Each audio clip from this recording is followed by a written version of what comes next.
केंद्र सरकार द्वारा अग्निपथ योजना लागू करने की घोषणा के साथ देश के अन्य राज्यों के छात्रों और नौजवानों में असंतोष का भाव उभरा है। जगह जगह हिंसक घटनाएं हो रही हैं। नमस्कार, मेरा नाम आलोक है। आप लाइव देख रहे हैं।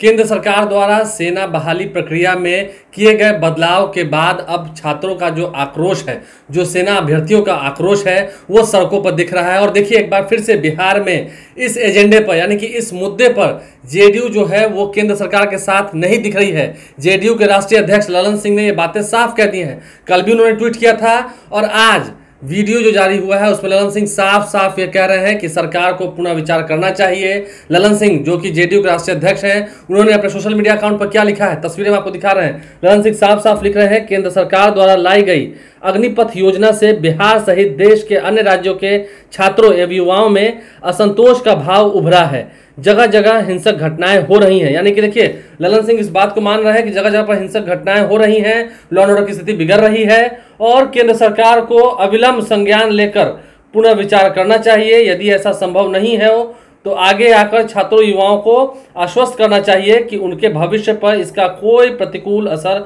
नहीं होगा। राजीव रंजन सिंह उर्फ ललन सिंह जेडीयू के राष्ट्रीय अध्यक्ष हैं, बड़े नेता हैं। क्या कुछ वो कह रहे थे, जरा सुनिए। केंद्र सरकार द्वारा अग्निपथ योजना लागू करने की घोषणा के साथ बिहार सहित देश के अन्य राज्यों के छात्रों और नौजवानों में असंतोष का भाव उभरा है। जगह जगह हिंसक घटनाएं हो रही हैं।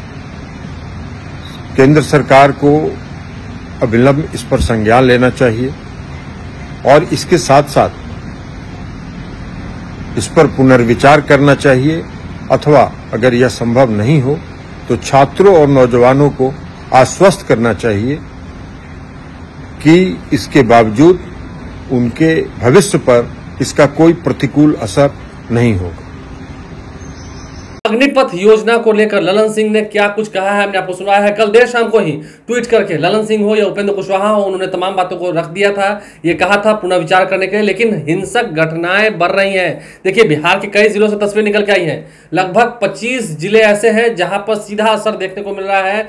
छात्र जो है वो आक्रोशित हैं, विद्यार्थी जो है वो आक्रोशित हैं। ट्रेनें जलाई जा रही हैं, बसों के शीशे तोड़े जा रहे हैं और जितनी सरकारी संपत्तियां नष्ट की जा रही हैं। प्राइवेट मॉल्स के भी जो गेट है या अंदर में सामान रखे हुए तमाम सामानों को क्षतिग्रस्त किया जा रहा है। तो ललन सिंह इस बात को स्वीकार कर रहे हैं कि हिंसा बढ़ रही है, छात्रों का आक्रोश बढ़ रहा है और छात्र भी यही कह रहे हैं कि अग्निपथ योजना से उन्हें लाभ नहीं है। 4 साल तक वो सेना में अपना योगदान देंगे, लेकिन उसके बाद फिर उनके भविष्य का क्या होगा। तो अग्निपथ की इस योजना से केंद्र सरकार ने जब से बदलाव किया, रक्षा मंत्री राजनाथ सिंह भी कह रहे थे कि इसका अच्छा असर पड़ेगा, लेकिन युवा जो सड़क पर उतरे हुए हैं, जो सेना अभ्यर्थी हैं, उन्हें यह मंजूर नहीं है। वो कह रहे हैं कि हमारे लिए ठीक नहीं है। और ललन सिंह, जो कि जेडीयू के राष्ट्रीय अध्यक्ष हैं, पुनः विचार करने के लिए कह रहे हैं। क्या कुछ उन्होंने कहा है, लिखकर भी साझा किया है, हमने आपको दिखाया है। आप लाइव से बन रहे हैं, हमारे चैनल को सब्सक्राइब कर लें, साथ साथ फेसबुक पेज भी लाइक करें। धन्यवाद।